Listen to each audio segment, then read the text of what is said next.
Hey everyone, welcome back to my YouTube channel. It is 504 book that we are gonna start today.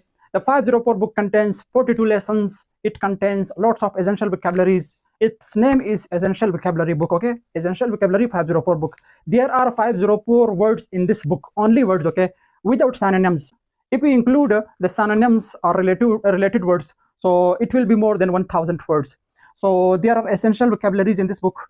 Each chapter has 12 words with maximum 2-3 synonyms, okay? आज हम 504 book, इसका नाम है essential vocabulary. इसमें ज़रूरी लाजमी ज़ख़ीरा अल्फाज है। इसमें 12 अल्फाज होते हैं। 12 अल्फाज के साथ हम मैक्सिमम 1, 2, 3 सिनोनिम्स लिखते हैं और इसका उर्दू मानी, हिंदी मानी, ओके? और इस पर जुमला कैसे बना सकते हैं, वर्ड्स का यूजेज है। इसमें मुख्तलिफ़ किस्म के वर्ब है, नाउन है, प्रोनाउन है, एडजेक्टिव्स, इस तरह के सारे अल्फाज आते हैं। तो आज 504 बुक का जो पहला चैप्टर है, उसका पहला लफ्ज़ जो है अबेंडन। अबेंडन का मतलब है टू लीव परमानेंटली, ओके? किसी चीज़ को, किसी जगह को या किसी शख्स को या किसी काम को मुकम्मल तौर पर, मुस्तकिल तौर पर